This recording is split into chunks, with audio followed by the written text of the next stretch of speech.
रानी लक्ष्मीबाई मराठा शासित झांसी राज्य की रानी थीं और 1857 के प्रथम भारतीय स्वतंत्रता संग्राम में अंग्रेजी हुकूमत के विरुद्ध बिगुल बजाने वाले वीरों में से एक थीं। वे ऐसी वीरांगना थीं जिन्होंने मात्र 23 वर्ष की आयु में ही ब्रिटिश साम्राज्य की सेना से मोर्चा लिया और रणक्षेत्र में वीरगति को प्राप्त हो गईं, परंतु जीते जी अंग्रेजों को अपने राज्य झांसी पर कब्जा नहीं करने दिया। लक्ष्मीबाई का जन्म वाराणसी जिले में 19 नवंबर 1828 को एक मराठी ब्राह्मण परिवार में हुआ था। उसके बचपन का नाम मणिकर्णिका था, पर परिवार वाले उन्हें स्नेह से मनु पुकारते थे। उनके पिता का नाम मोरोपंत तांबे था और माता का नाम भागीरथी सप्रे। उनके माता पिता महाराष्ट्र से संबंध रखते थे। जब लक्ष्मीबाई मात्र 4 साल की थीं, तभी उनकी माता का स्वर्गवास हो गया। उनके पिता मराठा बाजीराव की सेवा में थे। मां के निधन के बाद घर में मनु की देखभाल के लिए कोई नहीं था, इसलिए पिता मनु को अपने साथ बाजीराव के दरबार में ले गए। वहां मनु के स्वभाव ने सबका मन मोह लिया और लोग उसे प्यार से छबीली कहने लगे। शास्त्रों की शिक्षा के साथ साथ मनु को शस्त्रों की शिक्षा भी दी गई। सन 1842 में मनु का विवाह झांसी के राजा गंगाधर राव निम्बालकर के साथ हुआ और इस प्रकार वे झांसी की रानी बन गईं और उनका नाम बदलकर लक्ष्मीबाई कर दिया गया।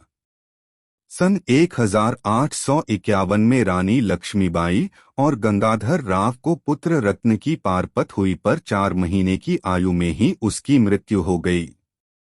उधर गंगाधर राव का स्वास्थ्य बिगड़ता जा रहा था। स्वास्थ्य बहुत अधिक बिगड़ जाने पर उन्हें दत्तक पुत्र लेने की सलाह दी गई। उन्होंने वैसा ही किया और पुत्र गोद लेने के बाद 21 नवंबर 1853 को गंगाधर राव परलोक सिधार गए। उनके दत्तक पुत्र का नाम दामोदर राव रखा गया।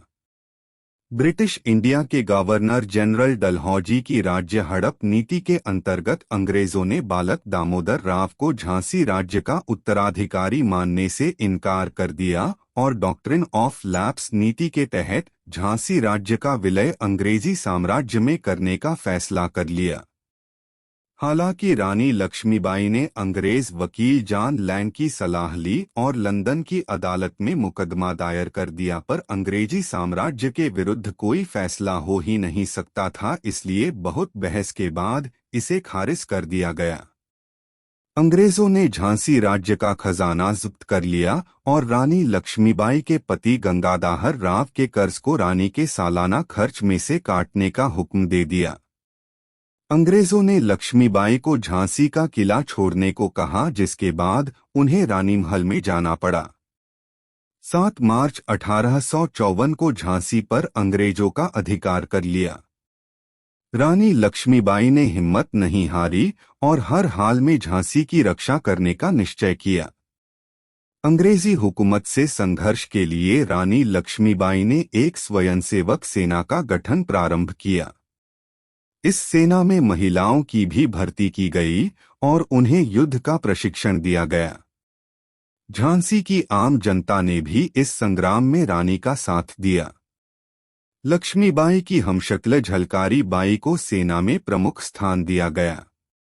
अंग्रेजों के खिलाफ रानी लक्ष्मीबाई की जंग में कई और अपदस्थ और अंग्रेजी हड़प नीति के शिकार राजाओं जैसे बेगम हजरत महल, अंतिम मुगल सम्राट की बेगम जीनत महल, स्वयं मुगल सम्राट बहादुर शाह, नाना साहब के वकील अजीमुल्ला शाहगढ़ के राजा, वानपुर के राजा मर्दन सिंह और तात्या टोपे आदि सभी महारानी के इस कार्य में सहयोग देने का प्रयत्न करने लगे।